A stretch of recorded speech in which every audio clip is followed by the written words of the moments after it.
Dan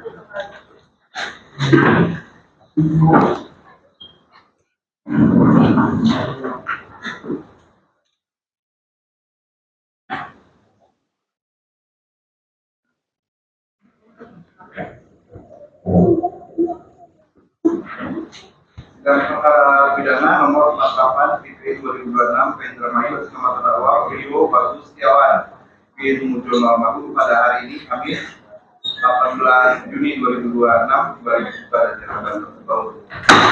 Terdakwa sehat hari ini.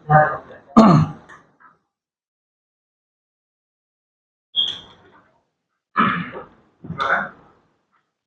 Silakan.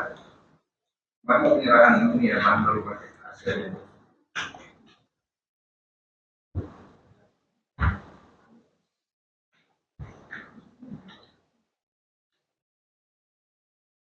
Kan bawa.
Silakan kalau ada yang mau disampaikan.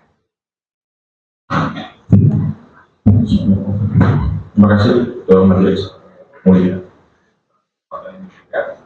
Jadi pada intinya hari ini kami menerbitkan bahan baru berupa alat bukti surat sebagaimana yang telah kami hadirkan pada persidangan kemarin untuk terkait berita acara pemeriksaan laboratorium kriminalistik. Intinya Majelis Hakim kemarin menyampaikan kepada umum untuk menghadirkan surat resmi dari yang sudah dihadirkan kemarin. Hari ini kami menghadirkan surat tersebut yang baru kami dapatkan dari tim Polres Indramayu yang didapatkan dari Pusat Laboratorium Forensik Barreskrim Polri. Namun kami mendapatkan hasilnya ini hanya satu, menjadi seperti perkara-perkara yang lain juga, bahwa surat ini hanya satu yang asli. Akan kami gunakan perkara demikian. Terima kasih.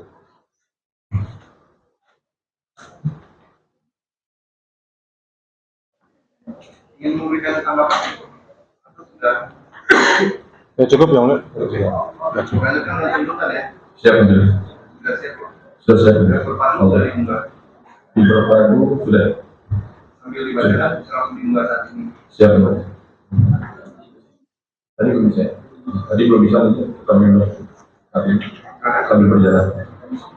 Terima kasih Majelis Hakim yang mulia atas kesempatan yang diberikan. Mohon izin sebelumnya dalam membacakan surat tuntutan kami akan membacakan secara pokok-pokok apabila diperkenankan demi persidangan yang cepat, namun tidak hilangkan esensi dari tuntutan kami karena sudah termuat lengkap dalam surat tuntutan kami. Bagus. Tanggapan saudara akan dibacakan pokoknya saja. Begini yang mulia, oleh karena kasus ini merupakan kasus yang sangat besar dan mengundang perhatian publik, pada prinsipnya kami sepakat dengan apa yang disampaikan dalam prolog penuntut umum untuk menguraikan membacakan tuntutan umum terhadap terdakwa Rio Bagus Setiawan. Namun apakah dari urian nanti itu terdapat jelas konstruksi perbuatan daripada terdakwa, sepanjang itu nanti bisa terakomodir dan bisa dicerna oleh semua pihak. Kami dari belakang yang mulia. Mau menanggapi lagi? Siap, terima kasih Pak Advokat. Intinya majelis kami membacakan pokok seperti misalnya dakwaan tidak kami bacakan kembali karena sudah dibacakan, kemudian keterangan saksi hanya kami sebutkan namanya, tapi semua termuat lengkap dalam surat tuntutan kami. Tapi untuk fakta hukum dan analisa yuridis lengkap, kecuali mungkin ada seperti teori-teori yang mungkin juga Pak Advokat nantinya akan tahu. Namun untuk fakta hukum dan analisa yuridis terhadap perbuatan terdakwa akan kami sampaikan. Demikian ya terdakwa ya, advokat ya. Baik ya. Terima kasih.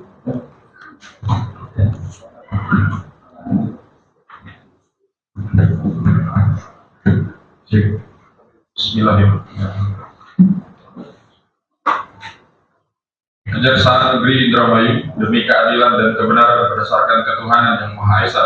Surat tuntutan nomor register perkara PDN 02A /M.2.21 EOH.2 /01/2026 atas nama terdakwa Rio Bagus Setiawan bin almarhum Jono. Berdasar dengan detailnya sudah termuat lengkap dalam surat tuntutan kami dan sudah dibenarkan dalam persidangan. Berdasarkan surat penetapan Hakim Ketua pada Pengadilan Negeri Indramayu nomor 48 dari B dari 2026 dari PN IDF tanggal 18 Januari 2026 dan surat pelimpahan perkara acara pemeriksaan biasa dari Kejaksaan Negeri Indramayu nomor B garis datar 16 garis miring F.2.21 garis miring EOH.2 garis miring 01 garis miring 2026 tanggal 19 Januari 2026 terdakwa dihadapkan di depan persidangan dengan dakwaan sebagai berikut. Satu, pertama, dakwaan termuat dalam surat tuntutan kami. Perbuatan terdakwa sebagaimana diatur dan diancam pidana dalam pasal 459 Undang-Undang Republik Indonesia nomor 1 tahun 2023 tentang Kitab Undang-Undang Hukum Pidana dan pasal 20 huruf C Undang-Undang Republik Indonesia nomor 1 tahun 2023 tentang Kitab Undang-Undang Hukum Pidana. Subsidiar, uraian dakwaan termuat dalam surat tuntutan kami. Perbuatan terdakwa sebagaimana diatur dan diancam pidana dalam pasal 458 Undang-Undang Republik Indonesia nomor 1 tahun 2023 tentang Kitab Undang-Undang Hukum Pidana, junto pasal 20 huruf C Undang-Undang Republik Indonesia nomor 1 tahun 2023 tentang Kitab Undang-Undang Hukum Pidana. Dan kedua, uraian dakwaan termuat lengkap dalam surat tuntutan kami. Perbuatan terdakwa sebagaimana diatur dan diancam pidana dalam pasal 80 ayat 3 Undang-Undang Republik Indonesia nomor 35 tahun 2014 tentang perubahan atas Undang-Undang nomor 23 tahun 2002 tentang perlindungan anak, junto Undang-Undang Republik Indonesia nomor 1 tahun 2026 tentang penyesuaian pidana. Fakta-fakta yang terungkap dalam pemeriksaan di persidangan secara berturut-turut berupa keterangan saksi, keterangan ahli, surat, keterangan terdakwa, barang bukti, dan alat bukti segala sesuatu yang dapat digunakan untuk kepentingan pembuktian pada pemeriksaan di sidang pengadilan sepanjang diperoleh secara tidak melawan hukum sebagai berikut. Keterangan saksi. Yang pertama, saksi Niko Hadi Mulya Sarjana Hukum bin Gatot Mulya Hadi yang keterangannya termuat lengkap dalam surat tuntutan kami. Dua, saksi Nega Putri Melinia binti almarhum Amdal yang keterangannya juga termuat lengkap dalam surat tuntutan kami. Tiga, saksi Deris Dwi Utama Sarjana Hukum yang dua kali diminta pemeriksaan di persidangan. Kemudian saksi Ingkan Afid Pratita alias Itang bin almarhum Sukandi. 5, saksi Roemah binti Rasi almarhum. 6, saksi Julharfi bin Usia Rabang.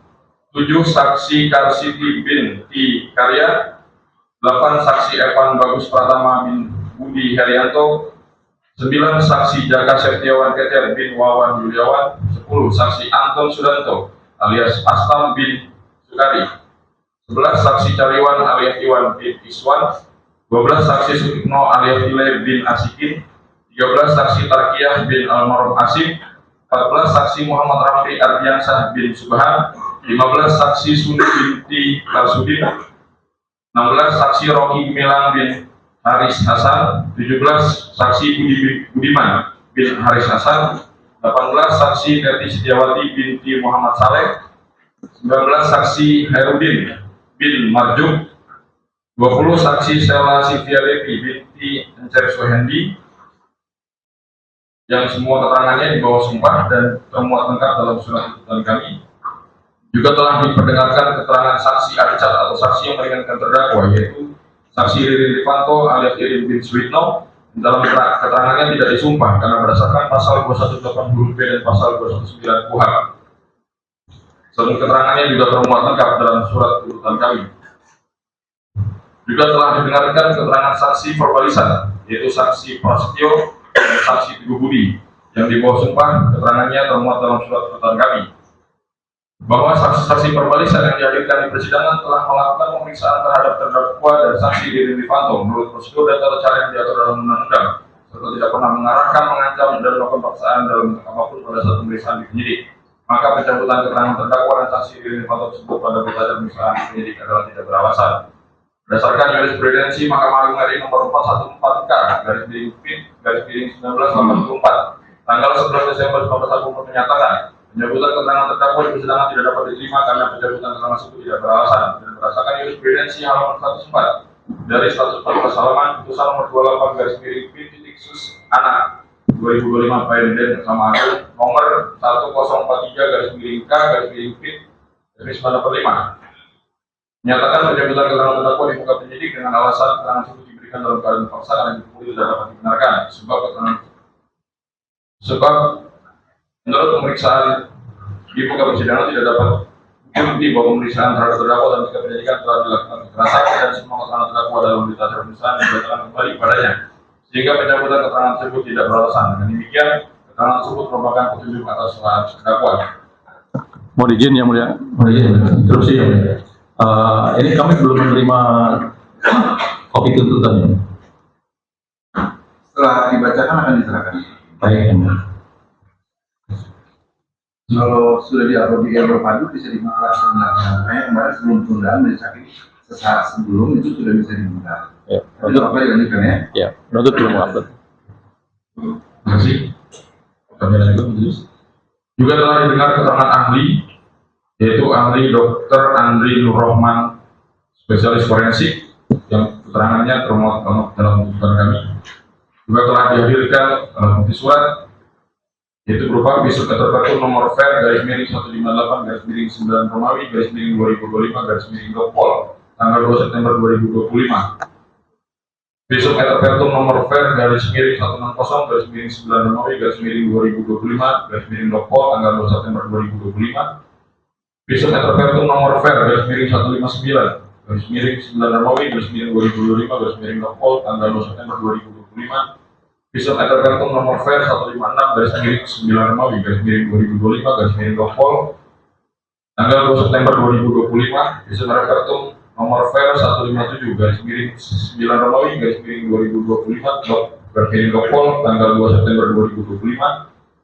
Kutipan akta kelahiran nomor 3212 garis datar LT garis datar 01102018 garis datar 0165 tanggal 2 Oktober 2018 atas nama Ratu Heronisa.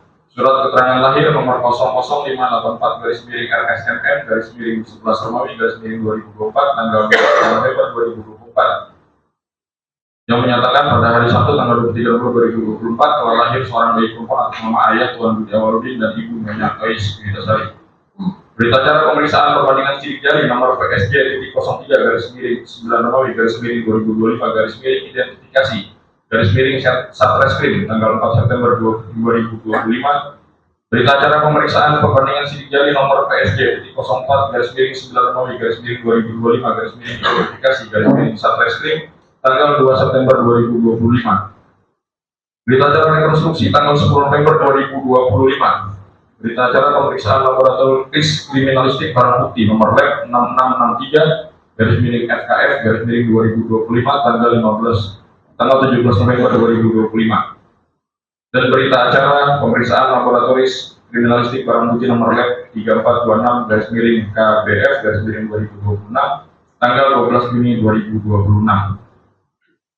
Berdasarkan pasal 239 junto pasal 235 ayat 1 huruf C Undang-Undang Republik Indonesia nomor 20 tahun 2025 tentang Kitab Undang-Undang Hukum Acara Pidana yang menyatakan surat sebagaimana dimaksud pada pasal 235 ayat 1 huruf C dibuat berdasarkan sumpah jabatan atau dibuatkan dengan sumpah, yakni a. Berita acara dan surat lain dalam surat resmi yang dibuat oleh pejabat umum yang berwenang atau yang dibuat di hadapannya yang memuat keterangan mengenai kejadian atau berdasar keadaan yang didengar, dilihat atau dialami sendiri disertai dengan alasan yang tegas dan jelas mengenai keterangannya. B. Surat yang dibuat menurut ketentuan peraturan perundang-undangan atau surat yang dibuat oleh pejabat mengenai hal yang termasuk dalam tata laksanaan yang menjadi tanggung jawabnya dan yang diperuntukkan bagi pembuktian suatu hal atau suatu keadaan. C. Surat keterangan ahli yang memuat pendapat berdasarkan keahliannya mengenai suatu hal atau suatu keadaan yang diminta secara resmi darinya. Dan D. Surat lain yang hanya dapat berlaku jika ada hubungan dengan isi dari alat pembuktian yang lain. Sehingga surat-surat sebagaimana di atas termasuk dalam alat bukti surat yang sah dan dipergunakan untuk mendukung pembuktian. Juga telah didengar keterangan terdakwa, yaitu atas nama Priyo Bagus Setiawan bin Murjono, yang keterangannya termuat dalam surat tuntutan kami. Juga telah diperlihatkan barang bukti di persidangan berdasarkan penetapan nomor 526/B-CITA-2025 tanggal PN IDM tanggal 11 September 2025. Berdasarkan penetapan nomor 528/B-CITA-2025 PN IDM tanggal 12 September 2025.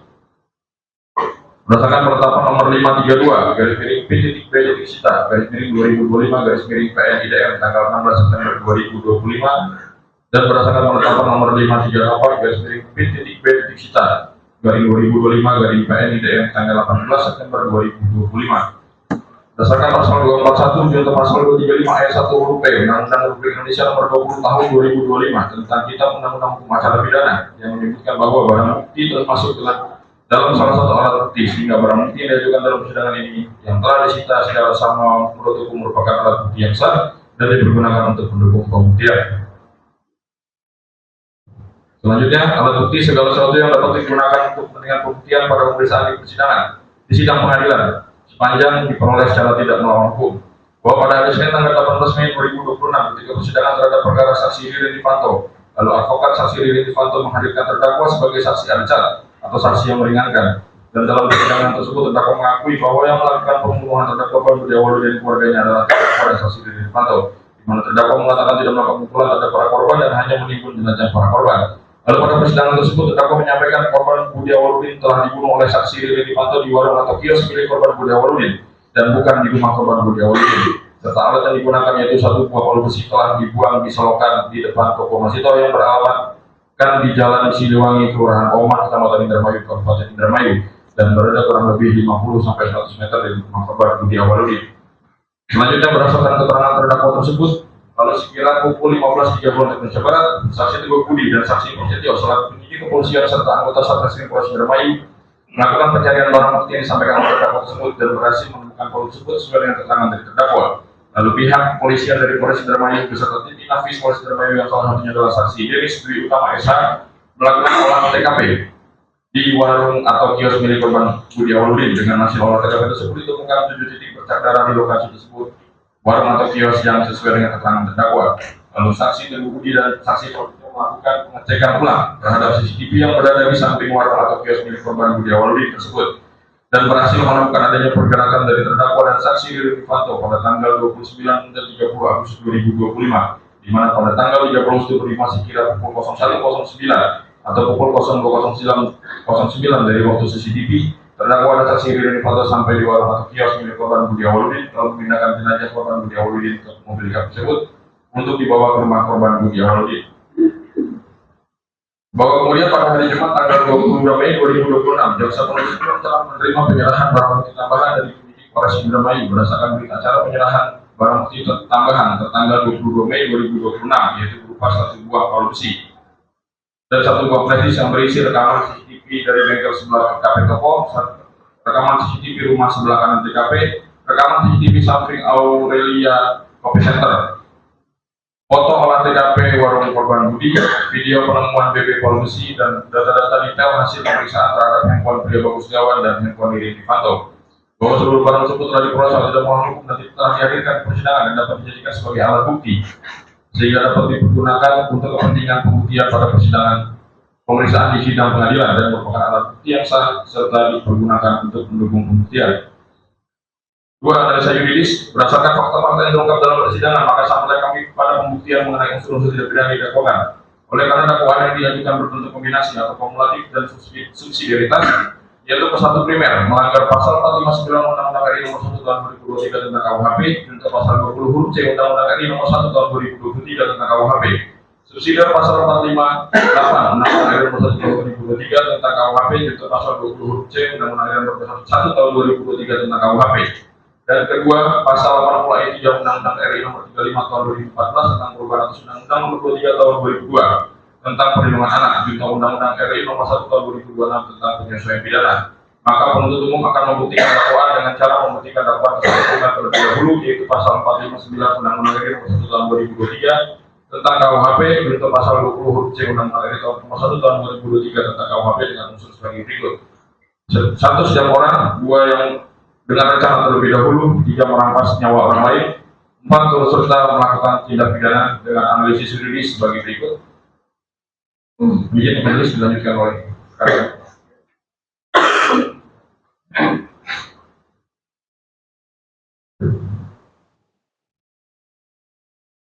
Unsur setiap orang, bahwa yang dimaksud dengan setiap orang adalah subjek hukum sebagai pembuat atau pendukung hak dan kewajiban mengikuti subjek hukum orang atau pribadi maupun oleh hukum yang dapat dimintakan pertanggungjawaban pidana apabila ada tindak pidana yang dilakukannya.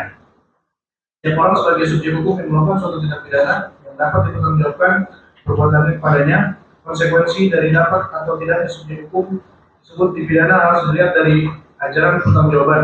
Dalam menentukan pertanggungjawaban ini ada beberapa teori dari para ahli hukum, yaitu Prof. Satria dalam bukunya Kumpulan Kuliah Pidana 1 di Balai Lantur Mahasiswa kantor tahun halaman 243 sampai 244 mengatakan bahwa ada dua syarat, yaitu 1. Keadaan jiwa dan psikologinya. 2. Harus dapat menentukan kehendaknya yang unsurnya ialah A. Keadaan jiwa orang itu harus sedemikian rupa, orang itu harus sadar, insyaf bahwa perbuatan yang dilakukan itu adalah perbuatan yang terlarang atau tidak dapat dilakukan baik dari sudut hukum, masyarakat maupun dari sudut tata sosial.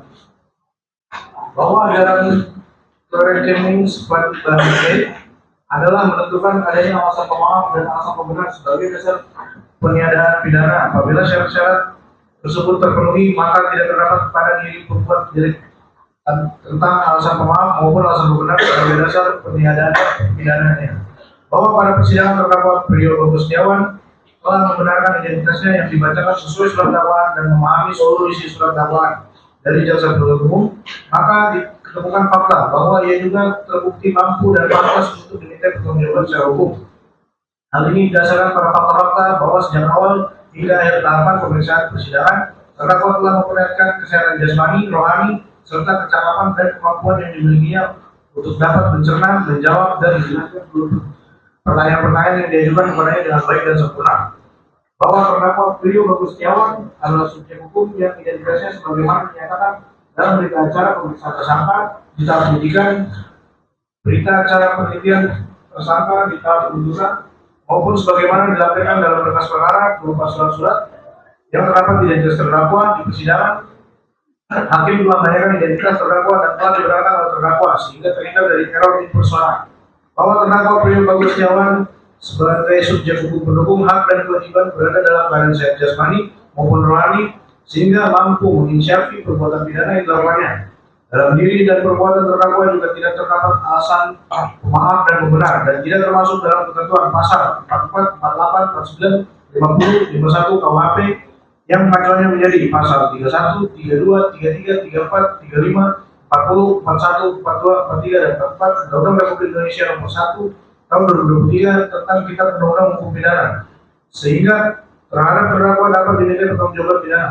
Dengan demikian, unsur ini telah terpenuhi secara sah dan meyakinkan menurut hukum terpenuhi. 2. Unsur yang dengan rencana terlebih dahulu, bahwa dalam pasal 459 KUHP nasional telah menghapus unsur dengan sengaja dalam pasal 340 KUHP, sehingga unsur dalam pasal 459 KUHP nasional yang dengan rencana terlebih dahulu, namun berdasarkan penjelasan pasal 36 ayat 1 dan ayat 2 KUHP nasional menjelaskan mengenai penegasan terhadap prinsip tiada pidana tanpa kesalahan yang secara doktrinir bentuk kesalahan dapat berupa kesengajaan dan kesalahan. Serta dalam pasal ini dimaksudkan bahwa setiap tindak pidana dalam peraturan perundang-undangan harus selalu dianggap dilakukan dengan sengaja dan unsur kesengajaan ini harus dibuktikan pada setiap tahap pemeriksaan perkara. Berdasarkan ketentuan dimaksud menurut penuntut umum terhadap pasal 459 KUHP nasional, ketentuan dengan sengaja dalam pasal ini telah dihilangkan dari ketentuan pasal 340 KUHP yang lama, namun pada dasarnya tetap harus dapat dibuktikan unsur dengan sengaja dalam perkara aku.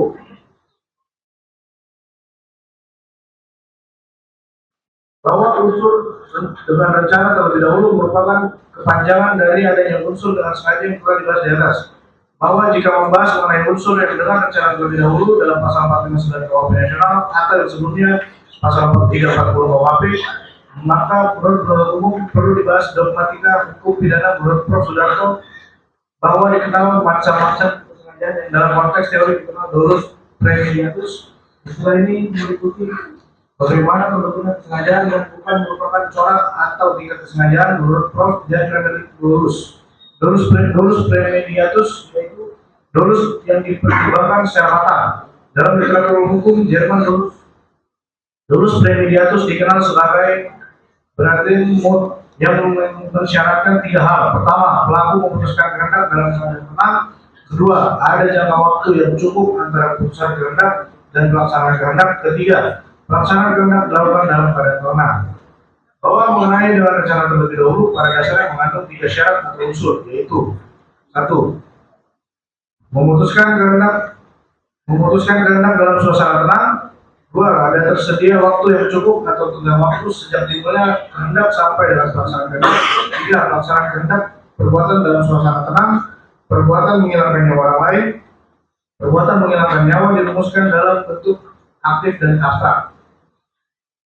Bahwa berdasarkan alat bukti di persidangan dikaitkan juga dengan barang bukti terdapat persesuaian, yakni antara keterangan saksi-saksi sebagaimana di dalam surat tuntutan kami dan hal lain berupa keterangan ahli, surat keterangan alat bukti surat, keterangan terdakwa, barang bukti dan segala sesuatu yang dapat digunakan untuk kepentingan pembuktian pada pemeriksaan di sidang pengadilan sepanjang diperoleh secara tidak menghukum, diperoleh fakta hukum.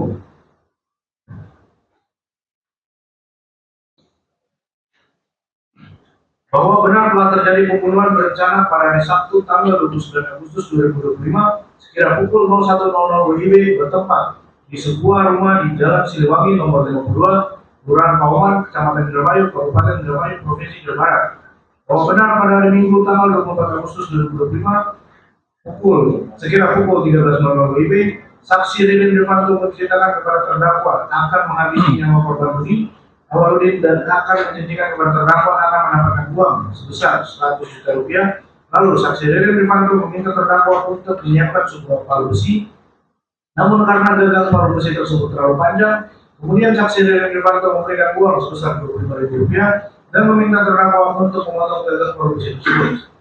Bahwa benar selanjutnya terdakwa mendatangi rumah saksi Anton Sudarto yang merupakan tukang bengkel las di Blok 2 Sukadedel RT 17 RW 6 Desa Terusan Kecamatan Sindang Kabupaten Indramayu sambil membawa sebuah kresek hitam berisikan palu besi dengan menggunakan 1 unit sepeda motor merek Yamaha Mio warna hitam silver dengan plat nomor E3329RR milik saksi Sela Sylvia Devi yang merupakan istri saksi Ririn Rifanto, di mana saat itu terdakwa meminta tolong kepada saksi Anton Sudarto untuk memotong pada bagian gagang palu besi yang bawahnya tersebut yang semula berukuran 50 sampai 60 cm menjadi 25 sampai 30 cm. Bahwa benar kemudian pada tanggal 26 Agustus 2025 sekitar pukul 20.00 WIB saksi Sela Sylvia Devi mendapati saksi Ririn Rifanto sedang pergi keluar dengan terdakwa menggunakan sepeda motor milik saksi Sela. Namun saksi Sela tidak mengetahui tujuan dari terdakwa dan saksi Ririn Rifanto pergi keluar tersebut dan pada malam harinya terdakwa dan saksi Ririn kembali ke rumah Sela. Bahwa benar kemudian pada tanggal 27 Agustus 2025 sekira pukul 19.00 WIB saksi Sela Sylvia Devi kembali mendapati saksi Ririn Rifanto pergi bersama terdakwa tanpa berpamitan. Hingga akhirnya saksi Sela menghubungi saksi Ririn melalui telepon dan menanyakan keberadaannya.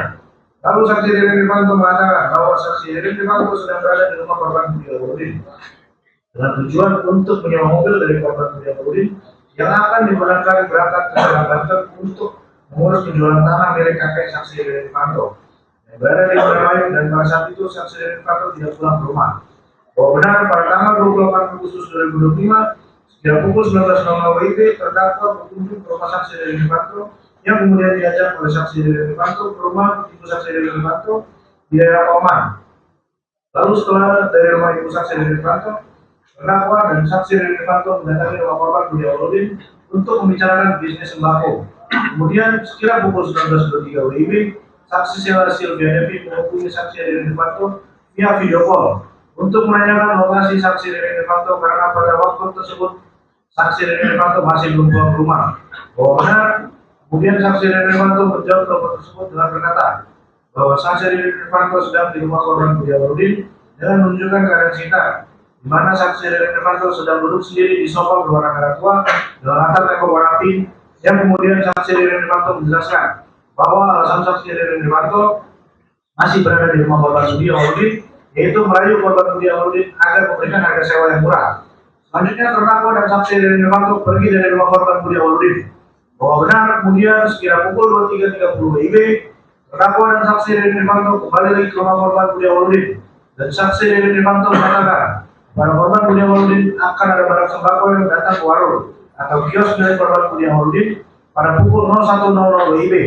Selanjutnya menjelang sekira pukul 00.00 WIB dan sudah memasuki hari Jumat tanggal 29 Agustus 2025, saksi Rene Irvanto mengatakan kepada korban Budi Awaludin, "Barang udah mau datang, mau lihat nggak?" Yang kemudian terdakwa dan saksi Rene Irvanto dan korban Budi Awaludin berangkat ke warung atau kios milik korban Budi, di mana terdakwa mengendarai sepeda motor milik saksi Sela, sedangkan saksi Rene Irvanto dan korban Budi Awaludin berjalan kaki. Bahwa benar sesampainya di warung atau kios milik korban Budi Awaludin, saksi Rene Irvanto keluar warung atau kios untuk berpura-pura memastikan barang sembako yang akan datang sambil berbisik kepada terdakwa untuk mengambil tas hitam yang berisikan palu besi yang berada di dashboard sepeda motor dan meminta terdakwa untuk menutup pintu depan warung atau kios. Selanjutnya terdakwa mengambil tas hitam yang diminta saksi Rene Irvanto tersebut. Lalu ketika korban Budi Awaludin sedang lengah bermain telepon genggam di warung atau kios tersebut, saksi Rene Irvanto langsung memukul bagian kepala belakang korban Budi Awaludin menggunakan palu sebanyak 3 kali hingga korban Budi Awaludin tersungkur. Lalu saksi Rene Irvanto kembali memukulkan palu tersebut ke arah kepala korban Budi Awaludin sebanyak 1 kali hingga kepala korban Budi Awaludin mengeluarkan banyak darah. Bahwa benar, kemudian saksi Rene Irvanto menyeret jenazah korban Budi Awaludin ke arah toilet lalu mengambil kunci rumah dan handphone korban Budi. Selanjutnya terdakwa dan saksi Rene Irvanto kembali ke rumah korban Budi Awaludin, meninggalkan korban Budi Awaludin yang sudah tidak bernyawa di dalam toilet warung atau kios tersebut. Bahwa benar, sesampainya di rumah korban Budi Awaludin, terdakwa dan saksi Rene Irvanto menghampiri kamar korban Sahroni yang sedang mendengarkan ayat-ayat Al-Quran melalui handphone dengan posisi membelakangi pintu kamar. Selanjutnya saksi Rene Irvanto memukul kepala belakang korban Sahroni sebanyak 2 kali hingga terjatuh. Kemudian saksi Rene Irvanto menginjak dada dan leher korban Sahroni. Bahwa benar, kemudian terdakwa dan saksi Rene Irvanto mendatangi korban Eis Juwita Sari yang sedang tidur bersama anak korban Ratu Hermisa dan anak korban Bella. Lalu saksi Rene Irvanto langsung menaiki kasur dan memukul korban Eis Juwita Sari di kepala bagian depan sebanyak 2 kali, kemudian bagian dagu sebanyak 1 kali menggunakan palu besi. Bahwa benar, kemudian anak korban Bella terbangun dan menangis. Lalu terdakwa menggendong anak korban Bella dan membawa anak korban Bella keluar kamar untuk memberikan botol susu yang ada di atas meja ruang tengah agar anak korban Bella berhenti menangis. Setelah itu terdakwa masuk kembali ke dalam kamar korban Eis Juwita Sari dan melihat saksi Rene Irvanto sedang memukul anak korban Ratu Hermisa di bagian kepala sebelah kanan atas sebanyak 2 kali dengan menggunakan palu besi. Bahwa benar, selanjutnya saksi Rene Irvanto meminta kepada terdakwa untuk menenggelamkan anak korban Bella karena terus menangis hingga akhirnya terdakwa membawanya menuju kamar mandi. Lalu terdakwa menenggelamkan anak korban Bella di bak mandi. Bahwa benar, selanjutnya setelah kejadian tersebut saksi Rene Irvanto mengambil 2 unit handphone milik korban Eis Juwita Sari, 1 buah laptop dan 1 unit handphone milik korban Sahroni. Selain itu, saksi Rene Irvanto juga mengambil cincin dan kalung emas yang ada pada di anak korban Bella. Bahwa benar, pada hari Jumat tanggal 29 Agustus 2025 sekira pukul 01.26, saksi Sylvia Devi masih menanyakan keberadaan saksi Rene Irvanto dan dijawab oleh saksi Rene Irvanto masih berada di rumah korban Budi Awaludin. Kemudian pada pukul 03.56 WIB, saksi Rene Irvanto menghubungi saksi Sylvia Devi via video call melalui aplikasi WhatsApp sambil menunjukkan wajah saksi Riri Fanto, dan saksi Riri Fanto mengatakan masih berada di rumah korban Budi Awaludin. Yang selanjutnya saksi Sela bertanya, kapan pulangnya? Dan dijawab oleh saksi Riri, ya nanti.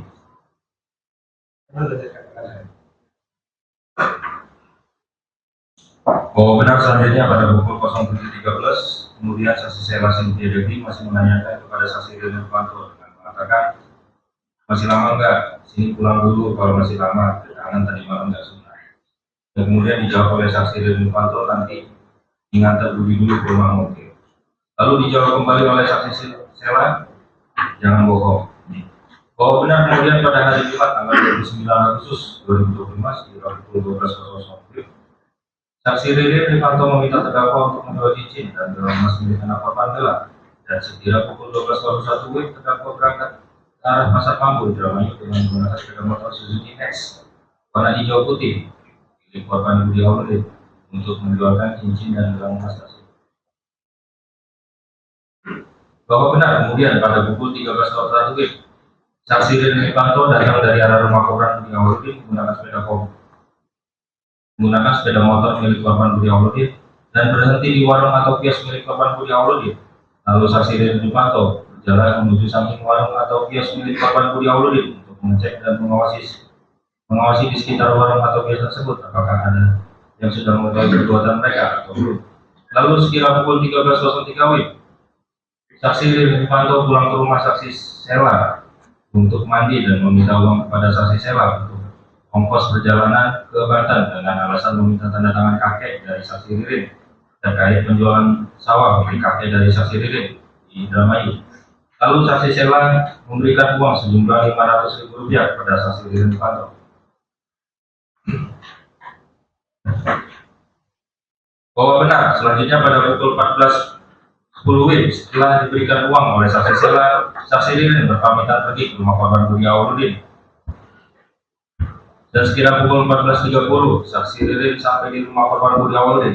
Setelah itu saksi Ririn dan terdakwa mulai membersihkan noda darah dan memindahkan jenazah para korban yang ada di rumah korban ke dekat gudang walet rumah korban Budi Awaludin sambil menunggu malam hari untuk mengambil jenazah korban Budi Awaludin yang berada di warung atau kios milik korban Budi Awaludin.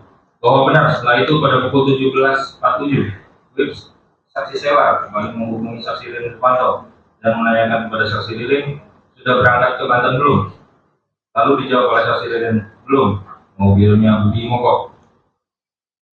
Saya mau rental mobil orang lain. Dan saksi Sela bertanya kembali terkait uang sewa rentalnya untuk dikembalikan oleh saksi, yang kemudian saksi Ririn menjawab bahwa uang tersebut akan dikembalikan pada saksi Sela. Bahwa benar kemudian sekira pukul 17.48 WIB terdakwa datang ke rumah atau kios milik korban Budi Awaludin dengan menggunakan sepeda motor milik korban Budi Awaludin untuk mengecek dan mengawasi keadaan sekitar warung atau kios dan langsung kembali ke arah rumah korban Budi Awaludin. Bahwa benar pada tanggal 29 Agustus 2025 sekira pukul 21.00 WIB saksi Ririn membuat status di handphone milik korban Budi Awaludin yang seolah-olah korban Budi Awaludin sedang pergi Kuningan. Lalu sekira pukul 21.30 WIB saksi Evan Bagus Pratama menanggapi status WhatsApp korban Budi Awaludin yang dibuat oleh saksi Ririn Fanto hingga terjadi komunikasi yang intens antara saksi Ririn Fanto dengan saksi Evan Bagus Pratama. Bahwa benar selanjutnya pada tanggal 30 Agustus 2025 sekira pukul 02.00 WIB saksi Ririn yang menggunakan nomor WhatsApp korban Budi Awaludin tersebut meminta saksi Evan untuk menggadaikan satu unit kendaraan roda 4 merek Suzuki 5ST 150 pickup jenis MB barang tahun 2015 warna putih yang terpasang dengan plat nomor E8093PT milik korban Budi Awaludin yang terparkir di depan rumah korban Budi Awaludin.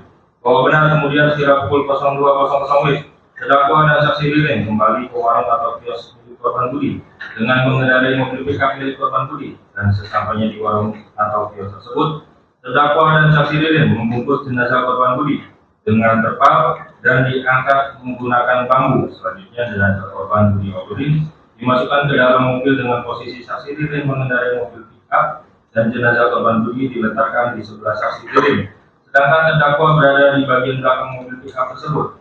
Lalu jenazah korban dibawa ke rumah korban Budi Awaludin Dan sesampainya di rumah korban Budi Awaludin, lalu terdakwa dan saksi Ririn menyeret korban Budi Awaludin ke dekat sarang oleh. Bahwa benar setelah itu terdakwa dan saksi Ririn membungkus jenazah para korban lainnya, yaitu korban Haji Saroni, korban Kristi Tasari, korban Ratu Hairunisa, dan anak korban Bella dengan menggunakan terpal, lalu memasukkan spray yang sudah berlumuran darah ke dalam dua koper ukuran sedang, di mana selanjutnya pada sekira pukul 03.30 WIB terdakwa dan saksi Ririn menyeret jenazah tersebut satu persatu dan dijejerkan untuk kemudian dikumpul menggunakan tanah di ruangan sarang oleh. Bahwa benar selanjutnya saksi Ririn Fanto menyemprotkan botol semprotan nyamuk merek Fabrik dan terletak di kamar korban Saroni untuk mengelabui bau anjir darah dari rumah korban Budi Awaludin tersebut. Bahwa benar kemudian saksi Ririn Fanto meninggalkan mobil pickup milik korban Budi di luar rumah yang akan digalikan oleh saksi Evan. Lalu saksi Ririn mengatakan kepada terdakwa, saya sudah suruh Evan buat gade mobil ini. Bahwa benar pada tanggal 30 Agustus 2025 sekira pukul 04.00 WIB, saksi Ririn Fanto pulang ke rumah menggunakan taksi online warna hitam, sedangkan terdakwa mengendarai sepeda motor milik saksi Sela. Bahwa benar kemudian saksi Ririn berpamitan kepada saksi Sela untuk pergi ke rumah kakek dari saksi Ririn Fanto di Banten untuk mengurus penjualan sawah milik kakek dari saksi Ririn yang berada di Indramayu. Setelah itu saksi Ririn dan terdakwa kembali ke rumah korban Budi Awaludin untuk membawa dua koper yang berisi spray yang terdapat bercak darah menggunakan satu unit kendaraan roda 4 merek Toyota Tipe Corolla 1600 Liftback AE92 jenis MB, penumpang tahun 1991 warna biru metalik dengan plat nomor terpasang E1640PH milik korban Saroni. Bahwa benar pada tanggal 30 Agustus sekira pukul 05.10 WIB, terdakwa dan saksi Ririn datang ke Hotel Adi Syariah, Kecamatan Jatibarang, Kabupaten Indramayu dengan mengendarai satu unit korban Saroni untuk menginap di hotel tersebut, di mana saat itu mobil yang dikendarai oleh terdakwa dan saksi Ririn tersebut mengalami kerusakan dengan adanya suara letupan pada kap mesin tersebut. Bahwa benar kemudian pada saat sampai di hotel tersebut terdakwa mendatangi resepsionis untuk memesan kamar, lalu saksi Jariwan selaku resepsionis meminta identitas kepada terdakwa. Namun terdakwa tidak dapat menunjukkan identitasnya dan pergi ke parkiran mobil untuk menemui saksi Ririn. Setelah itu saksi Ririn mendatangi resepsionis dan menyerahkan identitas berupa KTP atas nama Budi Awaludin kepada saksi Jariwan, dan setelah menyelesaikan pemesanan kamar, kemudian terdakwa dan saksi Ririn diantarkan oleh saksi Jariwan ke kamar nomor 210. Bahwa benar pada tanggal 30 Agustus 2025 sekira pukul 12.30 sesampainya di lokasi pengambilan mobil tersebut, saksi Evan Fokus Pratama mendatangi rumah tetangga korban, yaitu saksi Kasiti, untuk meminta izin mengambil mobil pickup milik korban Budi Awaludin, sedangkan saksi Jaka Setiawan Kecer menunggu saksi Evan di samping mobil tersebut yang terparkir di depan rumah korban. Setelah itu saksi Jaka bersama dengan saksi Evan mengemudikan mobil tersebut dengan kondisi kaca kiri mobil yang pecah dan tidak adanya ban serep di kontrakan milik saksi Jaka dan dititipkan selama 1 hari. Bahwa benar pada tanggal 31 Agustus 2025 sekira pukul 13.00 WIB, saksi Tatia selaku motif dihubungi oleh nomor yang tidak dikenal, yaitu 089638372990 melalui WhatsApp call untuk meminta saksi Tatia datang ke Hotel Adi Syariah dengan tujuan memperbaiki mobil. Selanjutnya pada pukul 16.00 WIB, saksi Tatia tiba di Hotel Adi Syariah dan langsung menghubungi nomor yang sebelumnya menghubungi saksi Tatia tersebut. Setelah itu terdakwa yang datang menghampiri saksi Tatia di parkiran mobil, lalu terdakwa meminta saksi Tatia untuk melakukan pengecekan pada satu unit kendaraan roda 4 merek Toyota Tipe Corolla maupun E1640PH milik korban Saroni, dan ditemukan terdapat kerusakan di bagian mesin. Bahwa benar setelah itu saksi Tatia menyarankan kepada terdakwa untuk membeli beberapa spare part mobil yang harus diganti, lalu terdakwa meminta saksi Tatia untuk mengambil uang dari saksi Ririn yang berada di kamar nomor 210. Setelah itu terdakwa dan saksi Tatia menuju kamar 210 dan bertemu dengan saksi Ririn. Saat itu saksi Ririn menyerahkan uang sebesar Rp1.400.000 kepada saksi Tatia, dan setelah saksi Tatia pulang ke rumah. Bahwa benar kemudian pada tanggal 31 Agustus 2025 sekira pukul 16.00 WIB, saksi Sutikno selaku resepsionis pada Hotel Adi Syariah yang sedang menyapu di halaman depan hotel dihampiri oleh terdakwa yang menanyakan terkait tukang sablon yang masih buka pada hari tersebut, dan kemudian saksi Sutika mengatakan kalau hari Minggu tukang sablon tutup semua. Setelah itu terdakwa pergi meninggalkan hotel. Bahwa benar pada tanggal 31 Agustus 2025 sekitar pukul 16.30, saksi Evan dan saksi Jaka menggadaikan mobil tersebut kepada saudara Maulana Malik alias Mulbebe melalui saudara Agus dengan mendatangi rumah saudara Maulana. Kemudian saksi Evan Bagus Pratama mendapatkan uang sebesar 19 juta rupiah dengan total pengurangan 1 juta rupiah untuk uang fee penerima gadai, dengan total akhir yang diterima saksi Evan yaitu sebesar 18 juta rupiah. Dengan pembagian 14 juta rupiah yang ditransfer ke rekening dana nomor 0877 2747 3139 atas nama Budi Awaludin.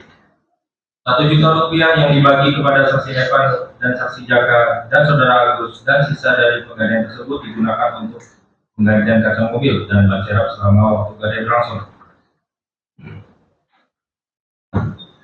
Bahwa benar kemudian pada tanggal 31 Agustus 2020 sekiranya pukul 17.43 saksi Ririn Lipanto meminta kepada terdakwa untuk mengambil uang sebesar 14 juta rupiah dengan menggunakan akun dana milik korban Budi Awaludin dengan menyerahkan 1 unit handphone warna hitam beserta password akun dana milik korban Budi Awaludin tersebut.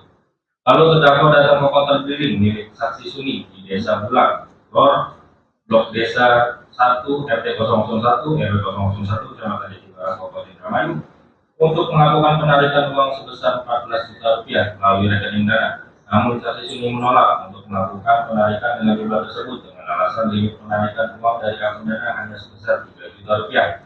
Setelah itu terdakwa melakukan pencairan uang dari nomor dana yaitu 087777 88667 dengan jumlah uang sebesar 3 juta rupiah. Setelah itu terdakwa pergi meninggalkan kota tersebut. Bahwa benar pada tanggal 1 September 2025 sekitar pukul 10.42 WIB, terdakwa datang ke konter drilling Aswan di Desa Letnan Joni di Jalan Letnan Joni, Desa Jatibarang Baru, Kecamatan Jatibarang, depan Bank Drilling depan Bank BRI Cabang Jatibarang, dan dilayani oleh saksi Muhammad Rafi Ardiansa selaku penjaga konter drilling tersebut. Saat itu terdakwa meminta kepada saksi Muhammad Rafi untuk melakukan penarikan uang sebesar 10 juta rupiah, dan kemudian terdakwa mentransfer uang sebesar 10 juta rupiah dari rekening dana atas nama Budi Awaludin ke nomor rekening BRI 016501891303 atas nama Nur Ibnu Lubab. Selanjutnya saksi Muhammad Rafi menyerahkan uang 10 juta rupiah kepada terdakwa yang kemudian terdakwa meninggalkan konter drilling tersebut. Bahwa benar permintaan saksi Ririn, terdakwa juga membuat 2 buah spanduk yang bertuliskan rumah ini dalam pengawasan bank dengan maksud untuk dipasang di rumah korban Budi Awaludin agar tidak ada orang yang masuk ke rumah korban Budi Awaludin tersebut. Bahwa benar pada tanggal 1 September 2025 sekitar pukul 14.00 saksi Tardiah kembali ke Hotel Adi Syariah dengan membawa spare part yang sudah dibeli dan kemudian memperbaiki mobil Toyota Corolla milik korban Syaroni. Kemudian pada pukul 16.00 setelah saksi Tardiah menyelesaikan perbaikan mobil tersebut, saksi Tardiah memberitahu terdakwa yang kemudian kembali ke kamarnya. Lalu saksi Tardiah melihat terdakwa dan saksi Ririn membawa 2 koper ukuran sedang, sehingga saksi Tardiah bertanya, mau kemana Kak? Yang kemudian dijawab oleh saksi Ririn, mau ke Serang. Bahwa benar kemudian sekitar pukul 22.30 WIB, terdakwa dan saksi Ririn meninggalkan hotel tanpa memberitahu kepada resepsionis menuju ke daerah Desa Babadan, Kecamatan Sinang, Kabupaten Indramayu untuk membuang 2 koper yang berisi spray yang terdapat bercak darah serta handphone milik para korban ke Sungai Cimanuk. Serta terdakwa dan saksi Ririn meninggalkan mobil Toyota Corolla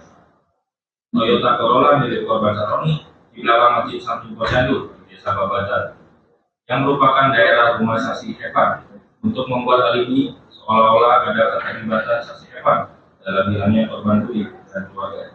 Setelah itu terdakwa dan saksi Ririn berangkat ke arah Jakarta untuk melarikan diri. Bahwa benar pada tanggal 1 September 2025 sekitar pukul 17.45 saksi Niko Hadi Mulya bersama dengan saksi Nega Putri Meldia, saksi Zulherti dan saksi Waimah mendatangi rumah korban Budi Awaludin yang beralamat di Jalan Siliwangi RT 002 RW 003 Kecamatan Indramayu Kabupaten Indramayu. Setelah ibu dari korban Puspitasari, saksi Teti Setiawati, menginformasikan bahwa korban Puspitasari tidak dapat dihubungi dan sedang tidak berada di rumah untuk melakukan pencarian pada keberadaan para korban, sehingga saksi Niko Hadimulia bersama dengan saksi Melinia, saksi Zulergi dan saksi Roema tersebut masuk ke dalam rumah korban Budi yang sudah dalam kondisi tidak terkunci dengan melakukan pencarian di lantai atas dan lantai bawah rumah tersebut. Bahwa benar kemudian pada ruang penyimpanan sarang walet di area belakang rumah tersebut, saksi Roema melihat adanya gundukan tanah yang kemudian saksi Roema mengorek tanah tersebut dengan gagang pisau, dan kemudian melihat adanya bagian paha dari korban Saroni yang terlihat di gundukan tanah tersebut. Lalu saksi Roema dan saksi lainnya meninggalkan rumah tersebut, yang kemudian saksi Niko Hadimulia melaporkan penemuan mayat tersebut kepada pihak kepolisian. Bahwa benar pada tanggal 1 September 2025 sekitar pukul 19.00 pihak kepolisian mendatangi lokasi kejadian dan melakukan olah TKP dengan hasil penemuan 5 jenazah dengan identitas yaitu korban Saroni, korban Budi Awaludin, korban Kristina Sari, anak korban Ratu Hoirunisa, dan anak korban Bella. Bahwa benar selanjutnya dilakukan identifikasi sidik jari oleh tim Inafis pada Polres Indramayu dan ditemukan adanya identitas milik sidik jari pada titik geser ruang tamu menuju ruang tengah. Dan pada satu buah botol obat membasmi nyamuk merek Pape yang terdapat pada kamar korban Saroni. Dengan total 25 titik persamaan dan hasilnya identik dengan sidik jari atas nama Ririn Wifanto alias Ririn bin Suwito. Bahwa benar pada tanggal 1 September 2025 sekira pukul 19.00 saksi Evan dihubungi oleh saudara Fikri yang memberitahukan kepada saksi Evan bahwa adanya penemuan mayat di rumah korban Budi.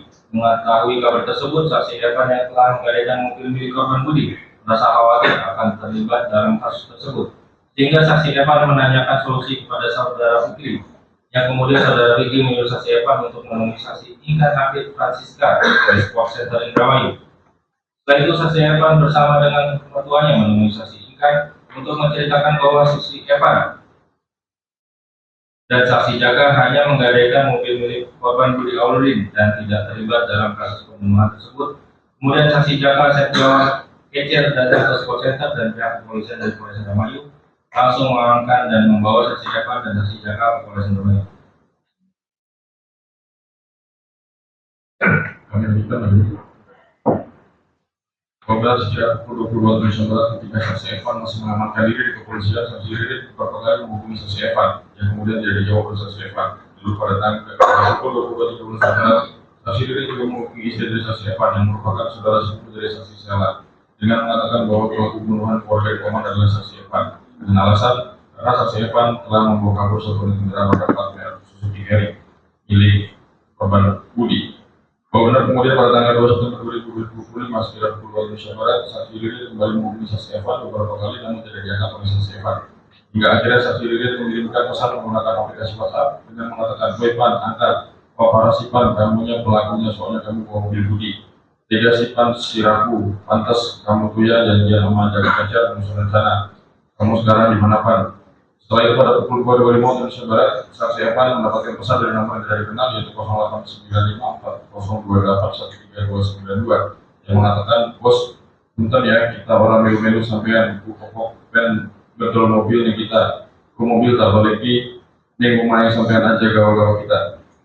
Bahwa benar pada tanggal 2 September 2025 sekitar pukul 6 Indonesia Barat, saksi Herudin selaku ketua RT dihubungi oleh masyarakat sekitar terkait ditemukannya mobil Toyota Corolla warna biru dokter di tanggul yang berada di pinggir Jalan Mira Pemuda, samping Masjid Baitul Mutakin, Blok Babadan Utara RT 3 RW 1, Desa Babadan, Kecamatan Sindak, Kabupaten Indramayu, via telepon. Yang kemudian saksi Herudin menghubungi RW dan dilakukan pengecekan yang selanjutnya diketahui bahwa benar terdapat mobil tersebut yang dilihat oleh saksi Herudin dalam jarak 1 meter dari posisi mobil tersebut berada di belakang Haji samping posyandu dalam kondisi benar terdapat kunci kotak dan STNK mobil tersebut atas nama Haji Saroni. Lalu saksi Herudi dan ketua RW menemuiku di Desa Babadan untuk dilakukan pengecekan lebih lanjut dan setelahnya menghubungi pihak kepolisian untuk menginformasikan penemuan mobil tersebut. Bahwa benar pada tanggal 3 September 2025 sekitar pukul 23 Indonesia Barat, saksi Sela didatangi oleh sekitar 7 orang anggota polisi yang salah satunya saudara Angga yang merupakan tetangga saksi Sela dan menanyakan keberadaan saksi Ririn yang kemudian saksi Sela menghubungi saksi Ririn Wifanto dan saksi Ririn mengatakan bahwa saksi Ririn masih di Banten. Lalu saksi Ririn bertanya kembali kepada saksi Sela alasan para polisi datang ke rumah saksi Sela dan dijawab saksi Sela tidak menentang alasannya. Selanjutnya, salah satu polisi mengambil handphone saksi Sela yang masih bersama dengan saksi Ririn, sudah telepon dan kemudian berkomunikasi dengan saksi Ririn. Tetapi saksi Sela tidak mengetahui apa yang dibicarakan oleh saksi Ririn dan anggota polisi tersebut. Bahwa benar pada tanggal 4 September 2025 sampai dengan 7 September 2025 setelah semua saksi Sela didatangi oleh pihak kepolisian, saksi Sela tidak dapat menghubungi saksi Ririn karena nomor WhatsApp-nya tidak aktif. Bahwa benar terdakwa dan saksi Ririn sempat melarikan diri ke Jawa Tengah hingga ke Surabaya, Jawa Timur. Kalau terdakwa dan saksi Ririn kembali ke Kabupaten Indramayu dengan maksud kabur berangkat menjadi abk kapal nelayan dengan menggunakan KTP palsu atas nama Adi Saputra untuk saksi Ririn Ivanto dan Dodi Saputra atas nama terdakwa. Hingga akhirnya pada tanggal 8 September 2025 bertempat di mes abk kapal nelayan di Kecamatan Kerokan Bunda, Kabupaten Indramayu, terdakwa dan saksi Ririn berhasil penangkapan oleh Polres Indramayu. Berdasarkan oleh fakta hukum di atas, bahwa dalam perkara ini penuntut umum menilai bahwa terdapat motif dalam diri terdakwa yang melatar belakangi dirinya untuk serta merampas nyawa korban Budi Awaludin, korban Samroni, korban Ois Sari, anak korban atau Feotisya dan anak korban Bella, yang sebelum adanya pelaksanaan pembunuhan terhadap para korban terdakwa telah mengetahui rencana pembunuhan tersebut dari saksi Ririn, di mana pada saat itu terdakwa diajak oleh saksi Ririn dan dibimbing ruang sebesar 100 miliar akan permintaan saksi Ririn tersebut. Kemudian terdakwa menyetujui untuk serta membantu saksi Ririn menyelamatkan nyawa para korban dengan menuruti semua perintah dari saksi Ririn, baik itu untuk menyediakan alat yang digunakan untuk melakukan pembunuhan, serta mengikuti skenario dari saksi Ririn, serta membantu menghilangkan nyawa para korban, dan membantu saksi Ririn untuk membersihkan TKP, serta menjualkan barang yang diambil dari para korban, serta menghilangkan barang bukti dan serta melakukan melarikan diri sebelum akhirnya dilakukan penangkapan oleh pihak kepolisian. Pertama dari motivasi tersebut, penuntut umum menilai kalau hal itulah yang telah mendorong terdakwa untuk menghilangkan nyawa para korban. Bahwa jika syaratkan terdapat dalam rulus premeditatus telah tergambar dalam uraian fakta hukum sebagaimana tersebut di atas. Yang pertama, pelaku memutuskan tindak dalam keadaan tenang. Bahwa benar pada waktu yang tidak dapat diingat tadi sekitar bulan September Agustus 2025, 2025, saksi Ririn mengajak terdakwa untuk menghilangkan nyawa korban Budi dan keluarganya, di mana saksi Ririn menginginkan terdakwa dan akan memberikan uang sebesar Rp100.000 pada terdakwa. Atas ajakan tersebut, kemudian terdakwa menyetujui ajakan saksi Ririn dan kemudian saksi Ririn meminta kepada terdakwa untuk menyiapkan alat yang akan digunakan untuk menghilangkan nyawa korban Budi berupa palu besi. Selanjutnya, atas perintah tersebut, terdakwa membawakan palu besi dari rumah terdakwa dan diserahkan kepada saksi Ririn. Namun karena palu tersebut kepanjangan dan tidak mudah untuk dibawa, maka saksi Ririn meminta kepada terdakwa untuk memotong gagang palu tersebut sehingga nantinya akan mudah untuk dibawa dan disembunyikan karena tidak diketahui oleh korban Budi saat saksi Ririn dan terdakwa menjalankan aksinya. Bahwa benar kemudian pada tanggal 24 Agustus 2025, terdakwa mendatangi rumah saksi Anton Sudanto yang merupakan pedagang bank kelas di Blok 2 Sukaria 17 RW 6 Desa Tosan, Kecamatan Singa, Kabupaten Indramayu, sambil membawa sebuah kresek hitam berisikan palu besi dengan menggunakan satu sepeda motor dengan Yamaha Mio milik saksi Sela yang merupakan istri saksi Ririn, di mana saat itu terdakwa meminta tolong kepada saksi Anton untuk memotong bagian gagang palu besi yang dibawanya semula berukuran 50 sampai 60 cm menjadi 25 sampai 30 cm.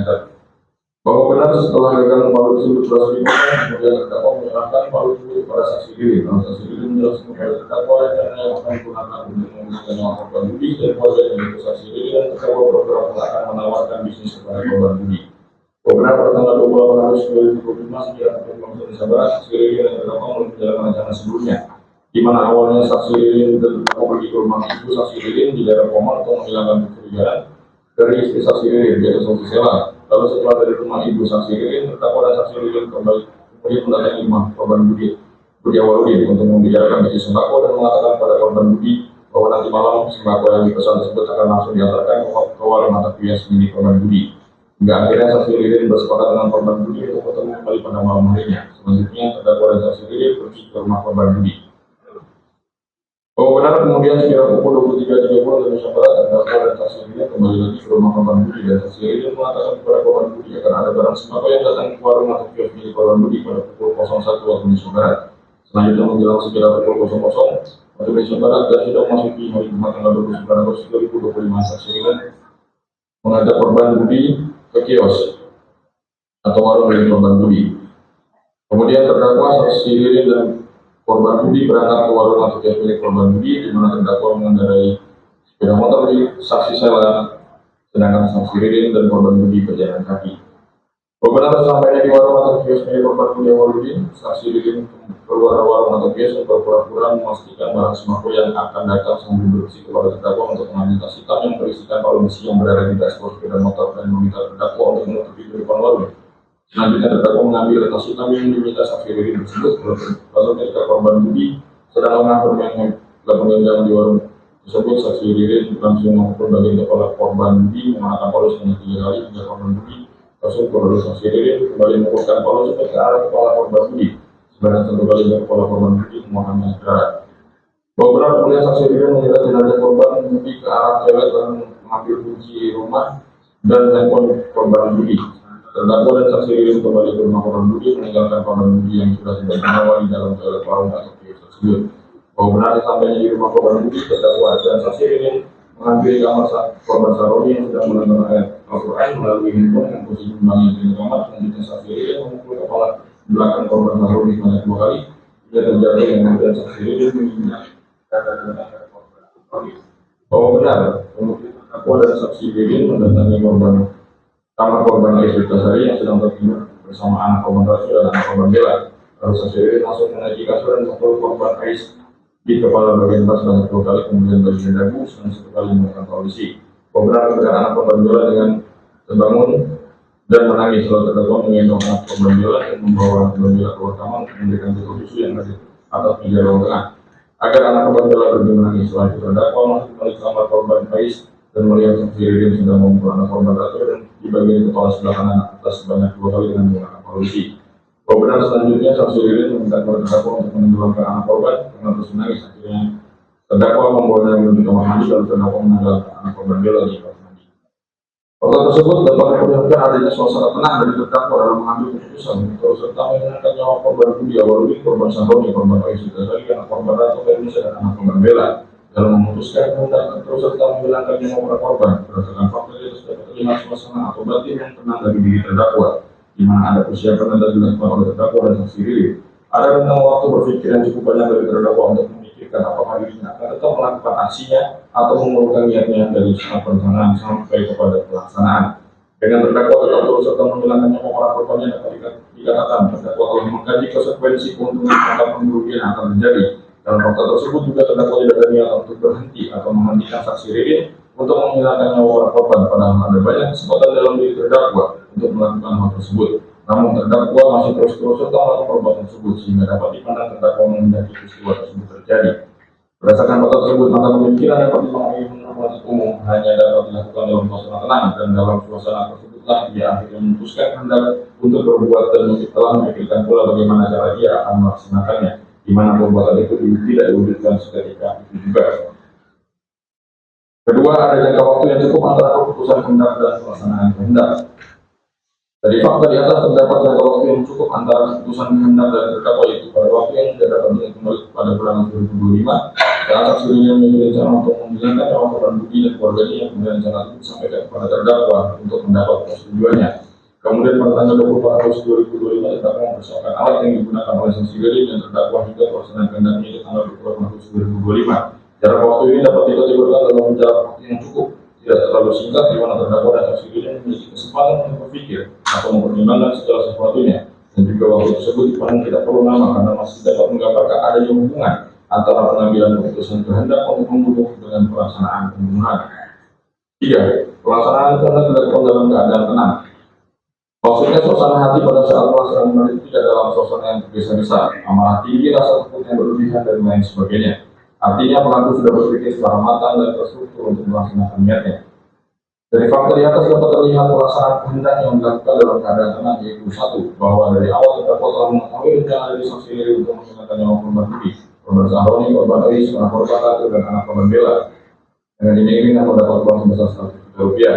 2. Pelaksanaan menghilangkan nyawa korban Budi dan keluarga tersebut dilakukan secara matang dengan mempersiapkan alat yang akan digunakan. Alasan dibuat agar korban dalam kondisi dan situasi yang dikehendaki oleh saksi Ririn dan terdakwa. Pemilihan waktu dan lokasi yang tepat untuk mempermudah aksinya tersebut agar tidak diketahui orang banyak.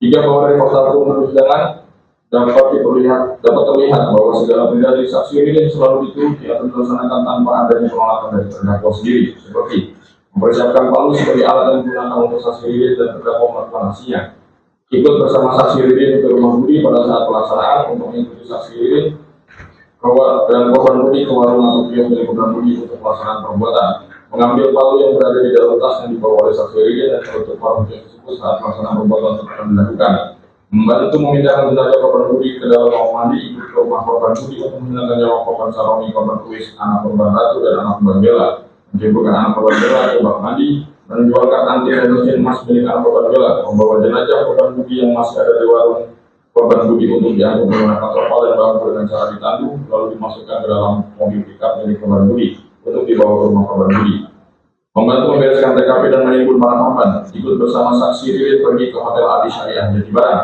mengambil uang sebesar 3 juta rupiah di billing milik saksi Suni dan 10 juta rupiah di billing Aswan di Jalan Etan Bumi Desa Jatibarang Baru, Kecamatan Jatibarang, yang diambil dari akun dana milik korban Budi, membuatkan 2 banner yang bertuliskan rumah di dalam pengawasan bank, membuang 2 buah koper yang berisi spray yang dapat bercak darah dan barang-barang yang diambil dari rumah korban Budi, ikut bersama saksi Ririn meninggalkan mobil Toyota Corolla milik korban Saroni di belakang masjid samping posyandu di Desa Babadan, yang merupakan daerah rumah saksi Evan, untuk membuat alibi seolah-olah ada keterlibatan saksi Evan dalam hilangnya korban Budi dan keluarga, ikut bersama saksi Ririn untuk kabur ke Jakarta, Jawa Tengah, dan Surabaya untuk melarikan diri, membuat KTP dan identitas palsu terdakwa dan saksi Ririn dengan nama Adi Saputra dan Roni Saputra yang akan digunakan oleh saksi Ririn dan terdakwa untuk menjadi ABK Kapal di Indramayu.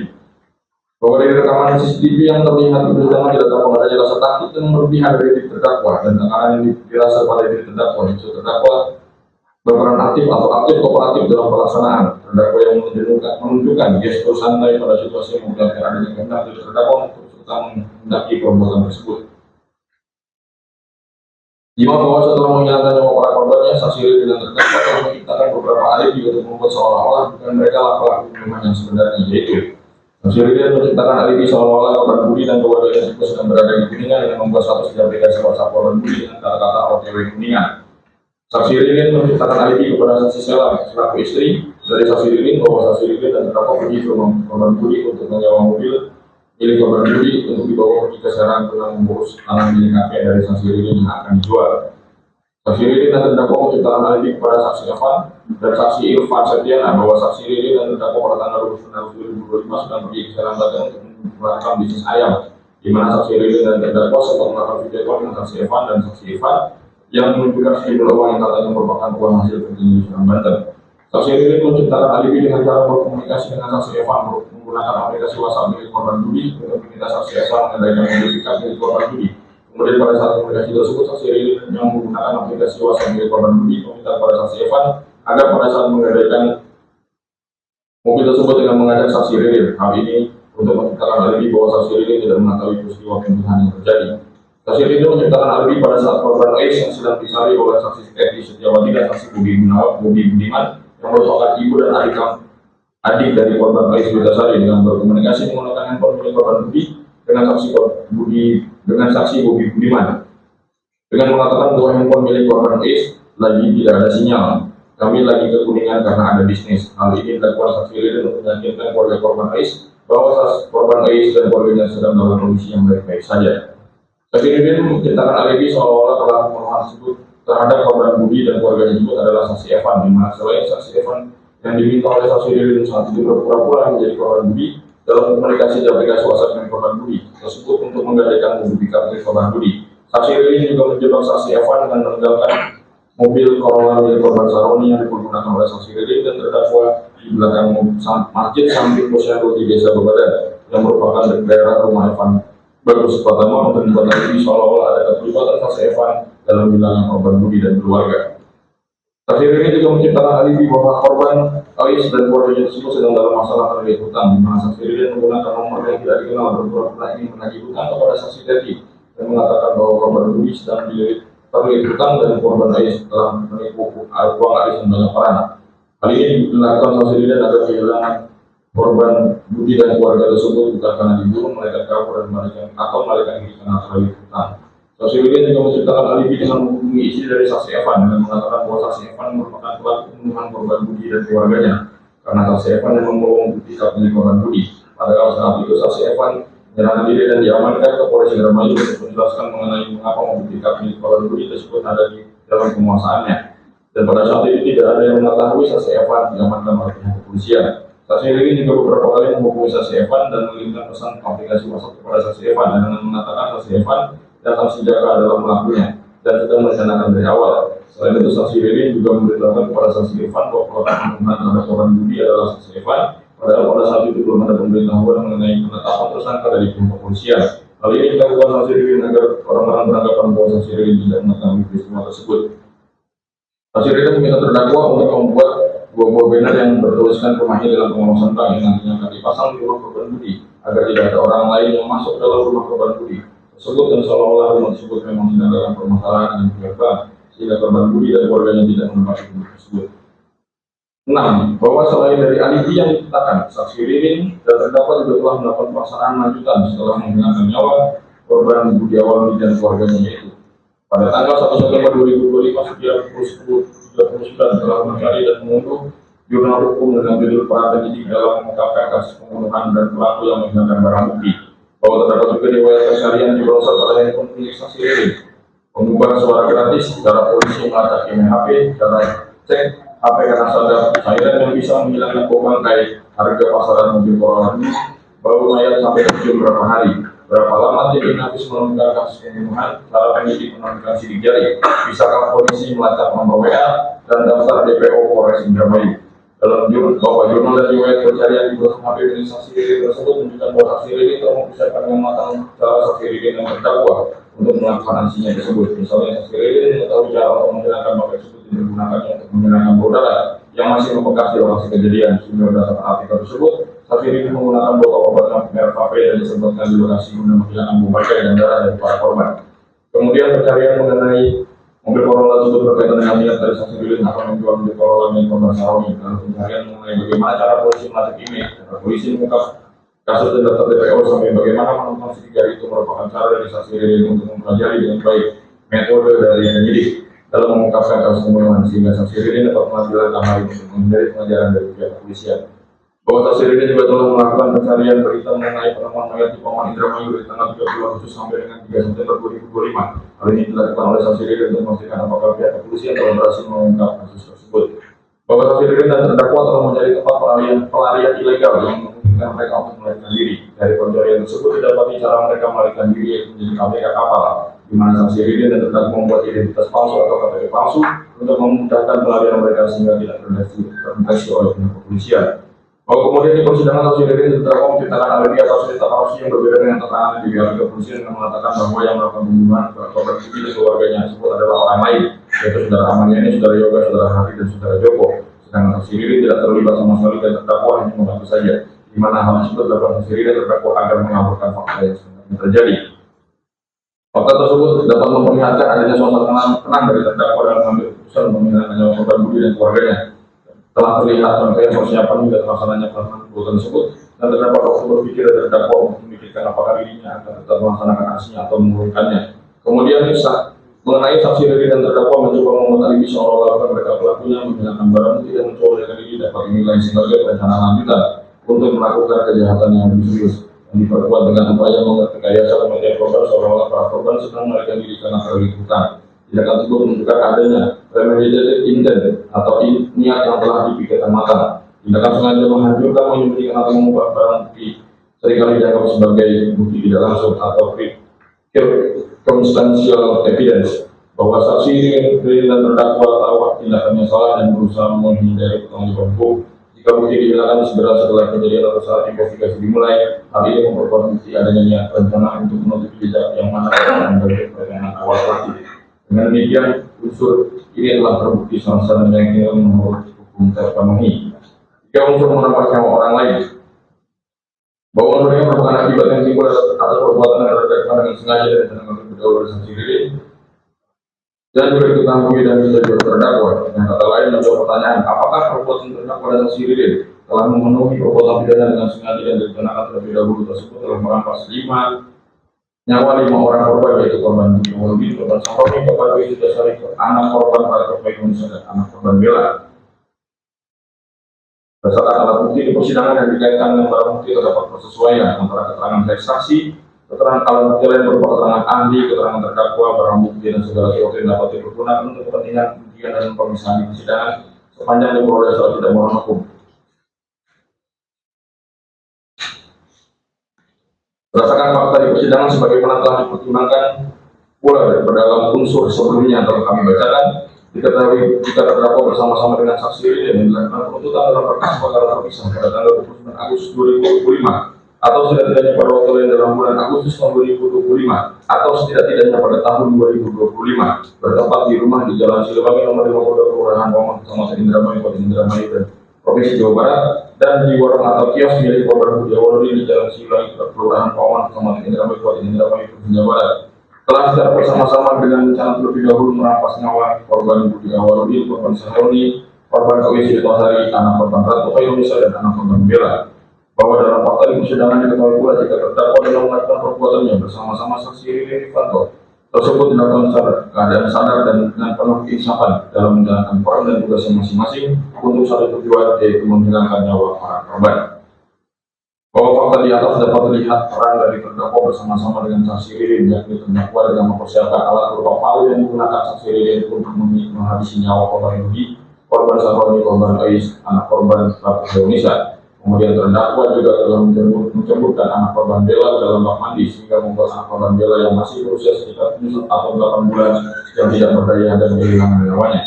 Peran terdakwa lainnya itu turut serta membantu saksi Ririn untuk membersihkan TKP dan membawa jenazah korban Budi ke rumah korban Budi, untuk kemudian menghibur korban Budi, korban Sahroni, korban Ais, anak korban Ratu Hairunisa dan anak korban Bella dengan menggunakan tanah dengan tujuan agar mayat para korban tidak ditemukan. Dan terdakwa juga berperan dalam menjual cincin kalung emas milik anak korban Bella, mengambil uang dari rekening dana korban Budi, membuat banner rumah ini dalam pengawasan bank dan ikut serta melarikan diri bersama dengan saksi Ririn Rifanto. Dengan demikian unsur ini telah terbukti secara sah dan meyakinkan menurut hukum terpenuhi. Bahwa oleh karena dakwaan ke satu primer telah terpenuhi dan terbukti secara sah dan meyakinkan menurut hukum, maka dakwaan ke satu tidak perlu kami buktikan kembali. Selanjutnya, penuntut umum akan membuktikan dakwaan kumulatif kedua, yaitu pasal 80 ayat 3 Undang-Undang RI Nomor 35 Tahun 2014 tentang perubahan atas Undang-Undang Nomor 23 Tahun 2002 tentang perlindungan anak, junto Undang-Undang RI Nomor 1 Tahun 2026 tentang penyesuaian pidana dengan unsur sebagai berikut: 1. Setiap orang belum menempatkan, membiarkan, melakukan, menyuruh melakukan, atau turut serta melakukan kekerasan terhadap anak yang mengakibatkan mati dengan analisis juridis sebagai berikut.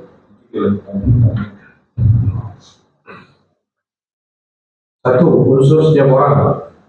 Bahwa yang dimaksud dengan setiap orang adalah subjek hukum sebagai korban atau pendukung hak dan kewajiban meliputi subjek hukum orang atau pribadi atau lain person maupun badan hukum right person yang dapat dimintakan pertanggungjawaban pidana apabila ada tindak pidana yang dilakukannya.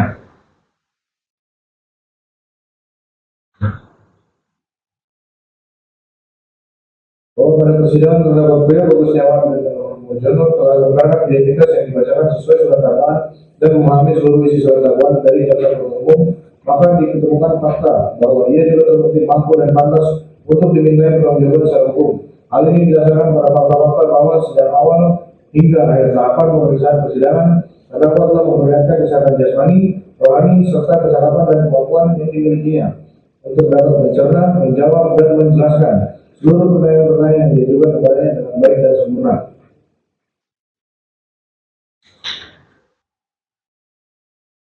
Dengan demikian, unsur ini telah terbukti secara sah dan meyakinkan menurut hukum terpenuhi. 2. Unsur menempatkan, membiarkan, melakukan, menyuruh melakukan, atau turut serta melakukan kekerasan terhadap anak yang mengakibatkan mati.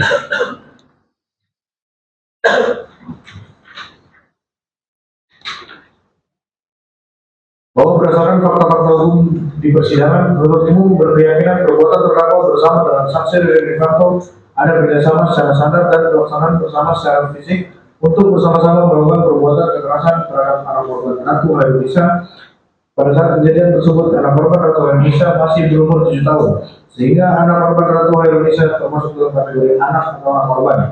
Dan anak korban Bella, pada saat kejadian tersebut, anak korban Bella masih berumur 7 sampai 8 bulan, hingga anak korban Bella termasuk dalam kategori anak atau anak korban. Dengan cara awalnya saksi Ririn Rifanto memiliki niat untuk menghilangkan nyawa korban Budi Awaludin dan keluarganya. Kemudian saksi Rene Irvanto mengajak terdakwa untuk turut serta melakukan perbuatan tersebut dengan iming-iming uang sebesar 100 juta rupiah. Kemudian terdakwa secara sadar menyetujui ajakan dari saksi Rene Irvanto tersebut, hingga kemudian saksi Rene Irvanto meminta kepada terdakwa untuk mempersiapkan alat berupa palu besi yang akan digunakan oleh terdakwa dan saksi Rene Irvanto. Kemudian terdakwa menyerahkan palu besi kepada saksi Rene Irvanto, namun karena kepanjangan, saksi Rene Irvanto meminta kepada terdakwa untuk memotongkan gagal palu besi tersebut agar lebih mudah digunakan dan dapat dimasukkan ke dalam tas, sehingga tidak diketahui oleh para korban. Ketika terdakwa dan saksi Rene Irvanto melakukan perbuatannya, bahwa sebagian palu besi tersebut dipotong, kemudian saksi Rene Irvanto dan terdakwa melakukan perbuatannya, menghilangkan nyawa korban Budi Awaludin dan keluarganya dengan cara mengajak korban Budi Awaludin ke warung atau kios milik korban Budi Awaludin dengan alasan bahwa sembako yang dipesan akan datang. Kemudian di warung atau kios milik korban Budi Awaludin, saksi Rene Irvanto melakukan pemukulan dengan menggunakan palu besi yang telah dipersiapkan ke arah kepala korban Budi Awaludin hingga mengakibatkan korban Budi Awaludin meninggal dunia. Kemudian saksi Rene Irvanto dan terdakwa bersama-sama pergi ke rumah milik korban Budi Awaludin, di mana di rumah tersebut terdapat korban Saroni yang sedang mendengarkan ayat Al-Quran di kamarnya, korban Pris Witasari, anak korban Ratu Hainisa, dan anak korban Bella yang sedang tertidur di kamar. Kemudian terdakwa dan saksi Rene Irvanto memasuki kamar korban Saroni, kemudian memukul kepala korban Saroni menggunakan palu besi beberapa kali dan menendang bagian dada dan leher korban hingga mengakibatkan korban meninggal dunia. Selanjutnya saksi Rene Irvanto dan terdakwa masuk ke dalam kamar korban Pris Witasari, anak korban Ratu, dan anak korban Bella, hingga kemudian saksi Rene Irvanto memukulkan palu besi tersebut ke arah kepala korban Pris Witasari beberapa kali hingga membuat korban Pris Witasari meninggal dunia. Kemudian anak korban Ratu Hainisa terbawa, lalu saksi Rene Irvanto melakukan kekerasan dengan cara memukulkan palu besi tersebut arah kepala anak korban Ratu Hainisa beberapa kali hingga mengakibatkan anak korban Ratu Hainisa meninggal dunia. Selanjutnya anak korban Bella yang masih berusia 7 sampai 8 bulan terus menangis dalam gendongan terdakwa. Hingga akhirnya saksi Rene Irvanto menyuruh terdakwa untuk membuat anak tersebut berhenti menangis dengan melemparkan anak korban Bella ke kamar mandi. Setelah mendengar perintah tersebut, akhirnya terdakwa mengikuti perintah dari saksi Rene Irvanto dengan melakukan kekerasan pada anak korban Bella dengan cara menceburkan anak korban Bella ke dalam kamar mandi hingga anak korban Bella meninggal dunia. Bahwa perbuatan yang dilakukan terdakwa ini dapat dikategorikan sebagai menempatkan dan membiarkan anak, di mana terdakwa secara sadar telah menempatkan anak korban Bella ke dalam kamar mandi yang berisi air, di mana kondisi tersebut merupakan kondisi atau situasi yang membahayakan bagi diri anak, terlebih anak korban Bella merupakan anak bayi yang masih berusia 7 sampai 8 bulan yang tidak memiliki kemampuan untuk mempertahankan dirinya dalam situasi yang berbahaya. Kemudian terdakwa juga telah membiarkan anak korban Ratu Hainisa, yaitu terdakwa tidak mencegah atau menghentikan kekerasan yang terjadi pada anak korban Ratu Hainisa yang dilakukan oleh saksi Rene Irvanto sehingga mengakibatkan kedua anak korban tersebut meninggal dunia. Kondisi tersebut dapat terlihat pada visum et repertum dari anak korban Ratu Hainisa dan anak korban Bella, yaitu berdasarkan hasil visum per garing 156 garing 9 Romawi garing 2020 tanggal 2 September. Pada pemeriksaan jenazah berjenis kelamin perempuan ini, tampak jenazah sudah membusuk. Terdapat tanda-tanda trauma tumpul di kepala, berupa patah tulang tengkorak serta robek pada selaput keras dan lunak otak yang dapat menyebabkan kematian. Bahwa berdasarkan visum et repertum nomor per garing 157 garing 9 Romawi garing 2025 garing tanggal 2 September 2025, dengan kesimpulan pada pemeriksaan jenazah berjenis kelamin perempuan, tampak jenazah sudah membusuk. Sebab pasti kematian tidak dapat ditentukan. Dilakukan pemeriksaan histopatologi, anatomi terhadap jaringan tulang, tengkorak, perut kepala, bagian dalam, paru-paru, jantung, dan hati. Dengan hasil pemeriksaan jaringan paru-paru, jantung, dan hati telah mengalami pembusukan sehingga tidak memungkinkan penilaian gambaran penyakit maupun masalah mati lemas. Pada tulang tengkorak tidak dijumpai pendarahan yang jelas ataupun bagian tulang yang mati.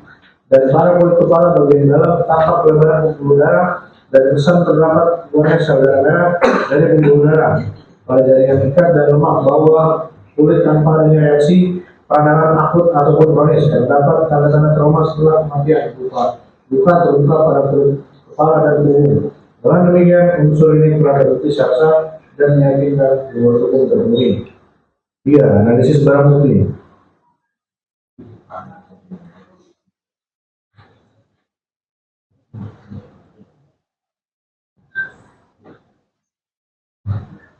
Izin majelis kemudian majelis barang bukti terhadap barang bukti berupa nomor 1 satu buah sampel gagang warna coklat panjang 56 cm sampai dengan koin 50, suatu okletis yang telah dihadirkan sedangkan dikarenakan barang bukti tersebut masih ada beberapa dalam perkara lain yaitu atas nama terdakwa Ridwan Fanto alias Edi Nuswito, maka sepatutnya semua barang bukti tersebut dikembalikan terlebih dahulu kepada penuntut umum untuk dipergunakan dalam perkara atas nama terdakwa Ridwan Fanto alias Edi Nuswito.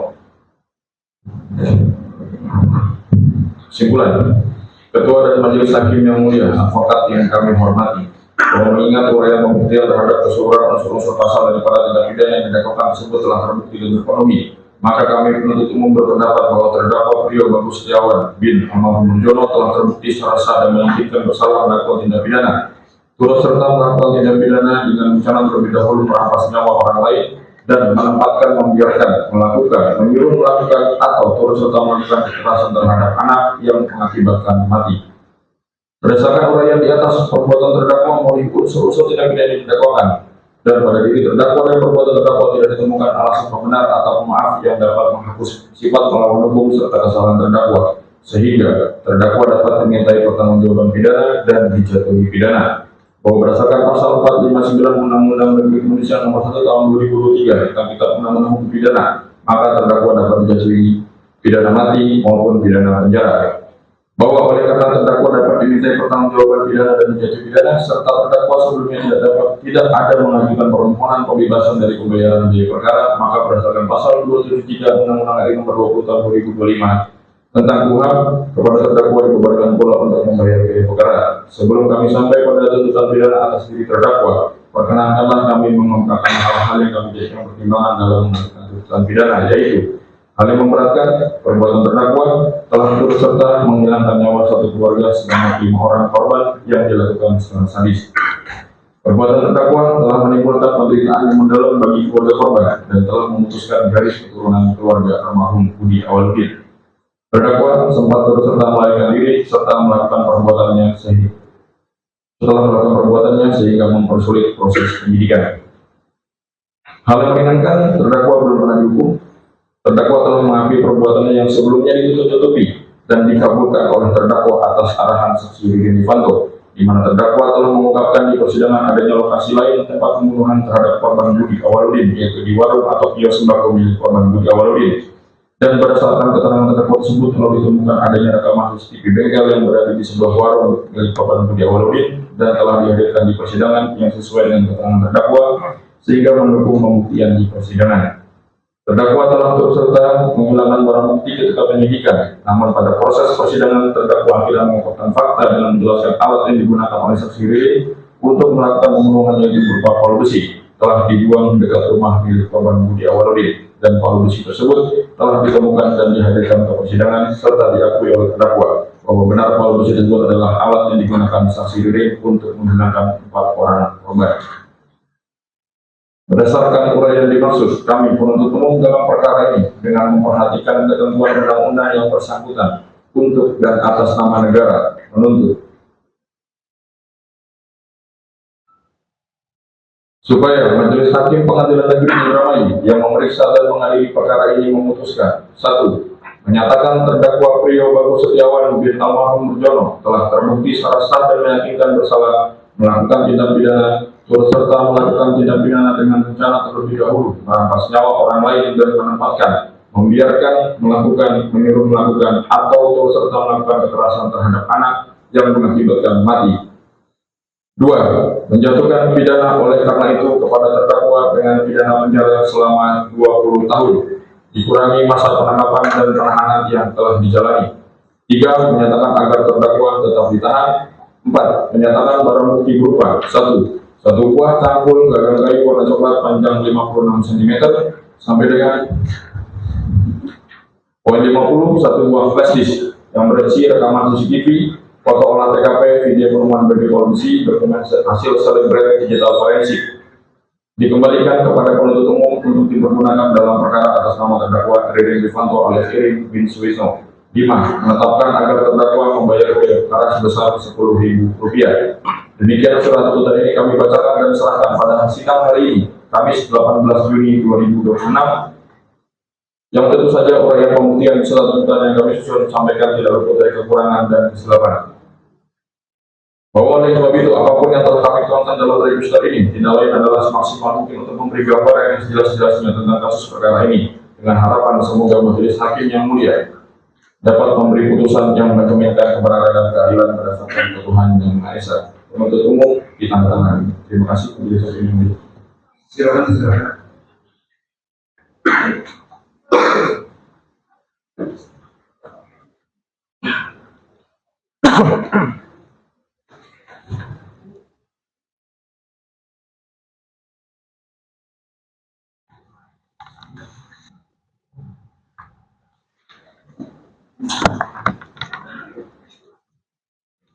Saudara sudah mengerti apa yang dibacakan?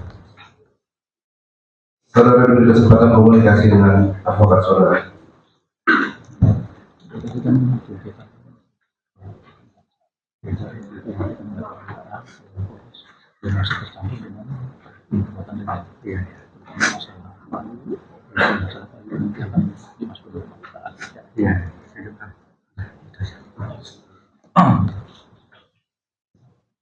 Apa yang mau menyampaikan?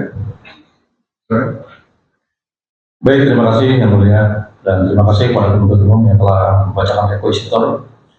Dan tadi disampaikan oleh penuntut umum bahwa tuntutan hari ini adalah berdasarkan pada dakwaan yang sifatnya akumulasi, dan begitu juga saya akan melakukan pembelaan yang mulia secara akumulatif juga, dan tadi sudah diuraikan perbuatan satu persatu yang prosesnya dengan pasal yang didakwakan. Jadi untuk menyusun pembelaan yang mulia saya mohon waktu diberikan kesempatan 1 minggu ya. Begitu ya terdakwa ya. Masih ada yang mau disampaikan? Penuntut umum? Sementara cukup majelis.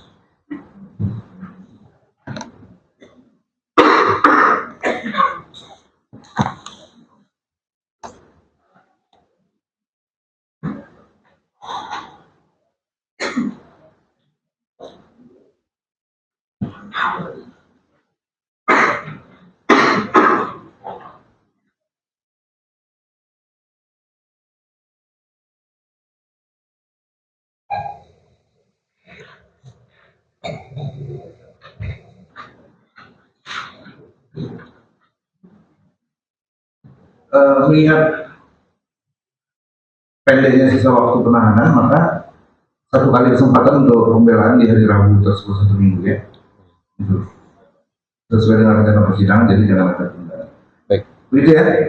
Sidang ditunda ke hari Rabu tanggal 24 Juni 2026 pukul 10 waktu Indonesia Barat dengan acara pembelaan dari terdakwa atau advokat terdakwa.